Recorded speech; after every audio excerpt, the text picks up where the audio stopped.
नमस्कार दोस्तों, आज आप भगत सिंह के बारे में जानेंगे। सरफरोशी की तमन्ना अब हमारे दिल में है, देखना है जोर कितना बाजुए कातिल में है। दोस्तों, ये लफ्ज उस महान क्रांतिकारी के जिसके नाम सुनकर अंग्रेज वास्तव में थर-थर कांपने लगते थे, जिन्होंने ना ब्रिटिश हुकूमत के खिलाफ हथियार उठाए बल्कि अपने कलम से देश में युवा क्रांतिकारी आज़ादी को लेकर ऐसा जोश और जुनून उजागर किया। अंग्रेजों के देश से बाहर खदेड़ फेंकने के बाद ही शांत हुआ और जिनके साहस, बलिदान, शौर्य की गाथा सुनकर हमारे रोंगटे खड़े हो जाते हैं और सीना गर्व से चौड़ा हो जाता है। वह 23 साल की उम्र में ब्रिटिश सरकार को घुटने टेकने पर मजबूर कर देने वाले इंकलाब जिंदाबाद का नारा लगाकर खुशी खुशी फांसी के फंदे को चूमने वाले शहीद आजम भगत सिंह पहचान के मोहताज नहीं। लेकिन क्या आप जानते हैं, वीर गाथा भगत सिंह और राजगुरु ब्रिटिश अधिकारी जॉन सैंड्स की हत्या गलती से कर दी थी। दरअसल उनका टारगेट कोई और था, लेकिन कौन और क्यों? सम्मली में बम फेंकने के बाद भगत सिंह खुद अपने आप को गिरफ्तार करवाया और वह 21 साल की उम्र में अपने मौत की तिथि लिख दी। आखिर इतना बड़ा बलिदान देने की वजह क्या थी और क्यों? दुख की बात यह है, महात्मा गांधी भगत सिंह की फांसी रुकवा भी सकते थे, लेकिन उन्होंने ऐसा नहीं किया। मगर क्यों? जानेंगे वीर भगत सिंह के इस रोंगटे खड़ी कर देने वाली जीवनी में। लेकिन आप भारतीय हैं तो कमेंट में इंकलाब जिंदाबाद जरूर लिखें।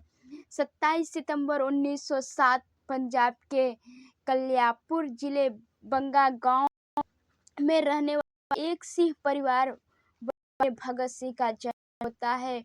उनके पिता सरदार किशन सिंह, चाचा अजीत सिंह और उस वक्त ब्रिटिश हुकूमत के दो नाइजेशन बिल का विरोध के कारण जेल की सजा काट रहे थे। भगत का पूरा परिवार संघर्ष में जुड़ा था। उनका पूरा बचपन स्वतंत्रता सेनानियों के बीच बीता। उन्होंने अपने पिता के साहस, दान और देशभक्ति जैसे गुण सीखे। इसी के भावना के चलते 5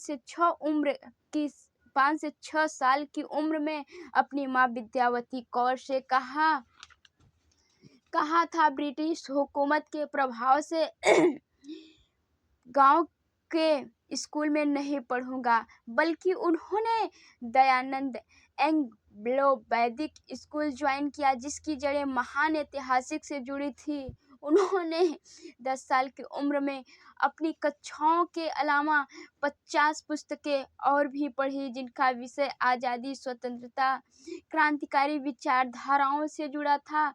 यहाँ आपको भगत सिंह के बचपन का दिलचस्प किस्सा सुनाते हैं। एक दिन वो अपने पिता को खेत में जाते देखा, जहाँ उनके पिता सरदार किशन सिंह जमीन में आम के गुठलियां बोए थे।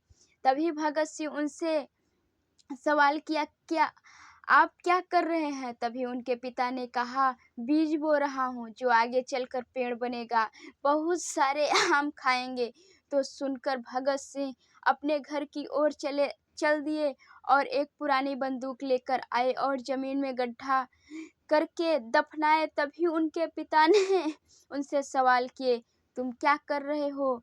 वो बोलते हैं, मैं भी बंदूक बो रहा हूँ ताकि खेत में बंदूक के पेड़ उगे और कुछ समय बाद हमारे पास कई बंदूकें होंगी, जिनके मदद से आज़ादी के जंग लड़ेंगे। वैसे तो भगत सिंह की ये बात कुछ लोगों को बचकानी लगी, लेकिन उनके पिता भगत सिंह के बात को पहचान लिए। उनका सीना गर्व से चौड़ा हो गया कि वे समझ गए थे कि आगे चलकर भगत सिंह आज़ादी की बड़ी लड़ाई लड़ेंगे।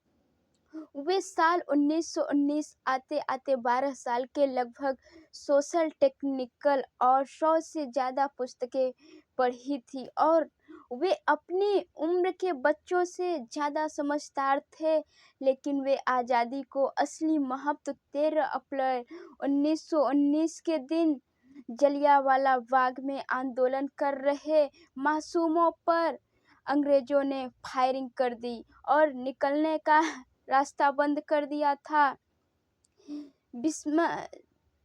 विशेष जिसमें जान बचाने वाले के लिए हजारों लोग यहाँ वहाँ भागने लगे। कुछ लोग जलियांवाले बाग में कुएं में कूद कर